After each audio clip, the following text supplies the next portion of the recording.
Has Entonces, mencionado, te ajá, voy a interrumpir tantito, has mencionado muchas sí, cosas muy interesantes, pero me voy a ir a dos. venga, Las dos decisiones críticas, creo yo, en ese tipo de transformaciones, mencionaste algunos criterios para elegir la primera, que es el sí, marco de escalación. O sea, tú ya estás sí, pensando en el marco de escalación antes que implementar 5 equipos con 5 Kanbans sí, diferentes, porque ya estás pensando en que hay dependencias en el tipo de producto, en la claro, naturaleza, en los, o sea, eso me gusta, ¿no? Esa parte estoy bien sí, alineado.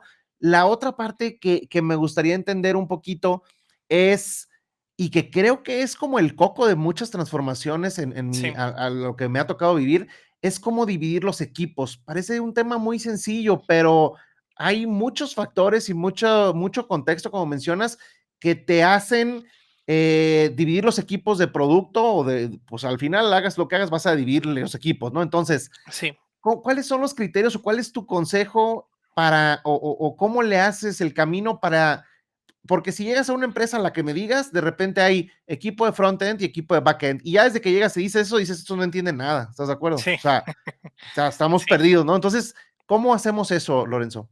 claro. Yo creo que hay varios factores que influyen, Héctor. Uno, entender la naturaleza y la tipología de la organización, en Ujú, términos si es una organización proyectizada, es decir, que trabaja con proyectos, o si es una organización de productos, por ejemplo, porque hay ujú, una diferencia, una connotación muy importante. Típicamente, y también cómo están armados y cómo se estafean, perdón por sonar, las personas.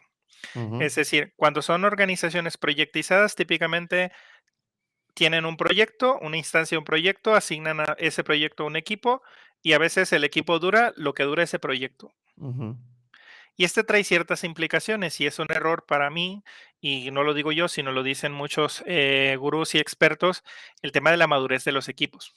claro. Parte de lo que nos recomiendan es equipos pequeños, equipos semiestables. Si tú quieres trabajar la madurez de los equipos, la estabilidad del equipo es clave. Ujú, Entonces, eso es una parte.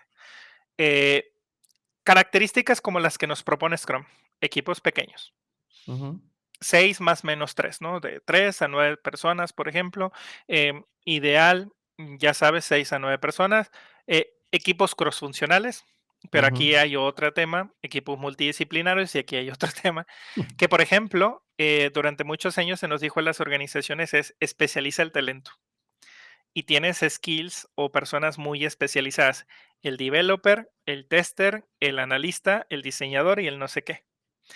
Y entonces tienes personas tipo I, muy ujú, especializadas.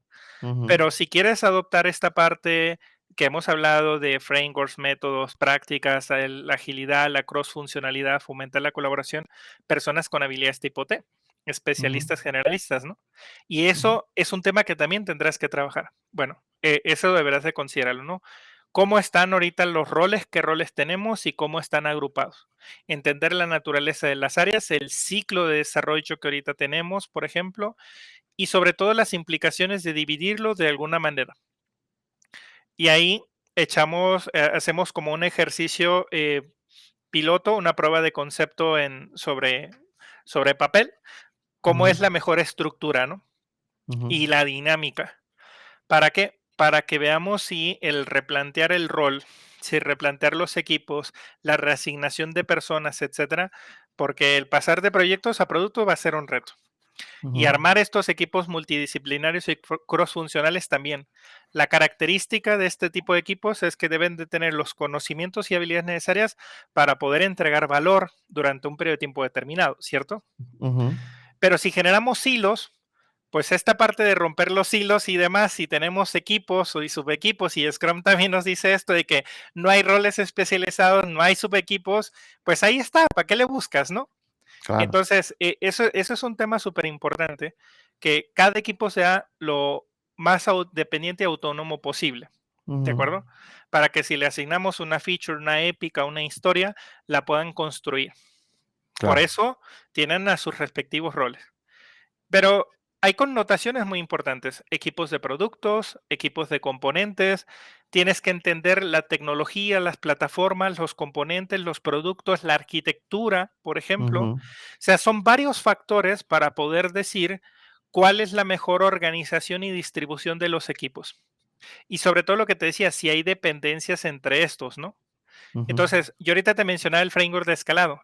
Varios de estos frameworks de escalado te proponen eventos para fomentar uno, una cadencia común, y ese es un tema ujú, clave cuando tenemos múltiples equipos donde tienen dependencias, cadencia común, ujú, y la gestión de dependencias, sincronización y alineación constante en el momento en el que planificamos, ejecutamos y demostramos, ¿no? Por ejemplo. ujú, Entonces, hay varios factores que influyen para poder decidir esta es la mejor estructura en el contexto que mencionaste ahorita.